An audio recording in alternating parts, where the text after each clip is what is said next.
बहुत समय पहले एक छोटे से गांव का नाम विष्णुपुर था।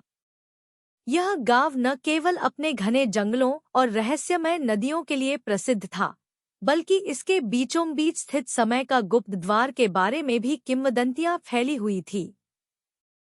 यह द्वार समय की चुकता जगह था, जो किसी को भी अतीत, वर्तमान और भविष्य के बीच यात्रा करने की शक्ति देता था। परंतु यह द्वार केवल उस व्यक्ति के लिए खुलता था जिसे समय के गहरे रहस्यों का बोध हो और जो उसका सम्मान करता हो। गांव के सबसे पुराने और बुद्धिमान व्यक्ति दादा रघुनाथ ने गांव के बच्चों को हमेशा समय के रहस्यों के बारे में बताया था, लेकिन साथ ही यह भी चेतावनी दी थी कि समय के साथ छेड़छाड़ करना बहुत खतरनाक हो सकता है। दादा रघुनाथ कहते थे, समय केवल एक साधन नहीं, बल्कि एक शक्तिशाली आत्मा है। अगर तुमने इस शक्ति से खेला तो तुम उसे अपने ऊपर ही पलट सकते हो।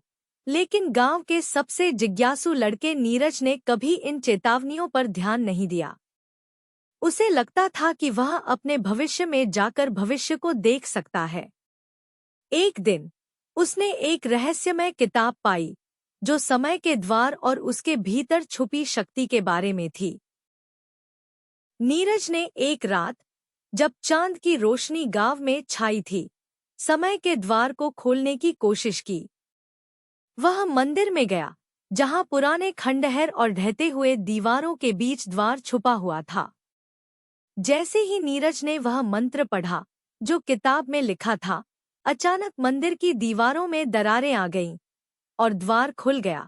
नीरज ने अपने आप को एक अजीब दुनिया में पाया, जहां समय के साथ हर चीज बदल रही थी।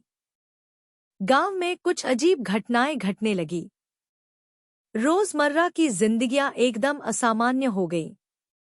एक अजीब सी खामोशी छा गई थी।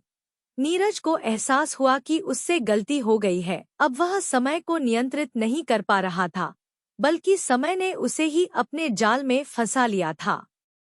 उसने द्वार को फिर से बंद करने की कोशिश की, लेकिन अब वह दरवाजा बिना किसी कारण के बंद नहीं हो रहा था। नीरज डरकर अपने घर चला गया। वो बहुत घबराया हुआ था। रात को नीरज को एक विचित्र सपना आया। उसमें वह भविष्य में था। सपने में मरे हुए लोग गांव में वापस लौट आए थे। उनका चेहरा डर और क्रोध से भरा हुआ था। नीरज समझ गया कि समय के द्वार ने भविष्य में भी गड़बड़ी पैदा कर दी थी।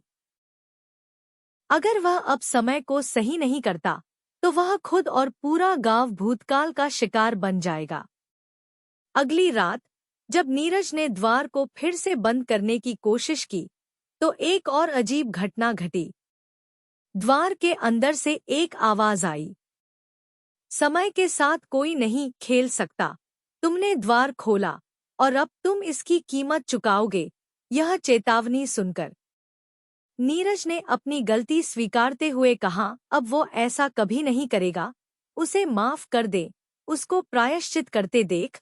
द्वार से एक आवाज आई, इस द्वार को अब कभी मत खोलना, समय का सम्मान करो। कहते हुए उसे एक प्राचीन मंत्र दिया जिससे द्वार बंद किया जा सके। नीरज ने समय को सामान्य करने के लिए उस प्राचीन मंत्र का उच्चारण किया। जैसे ही उसने मंत्र पूरा किया, द्वार ने अपनी ऊर्जा को छोड़ दिया और एक विशाल विस्फोट हुआ और सब वापस पहले जैसा हो गया। जब वह मंदिर से बाहर निकला तो सब कुछ शांत था। गांव अब पहले जैसा था, लेकिन नीरज अब जान गया था कि समय के साथ छेड़छाड़ नहीं करना चाहिए।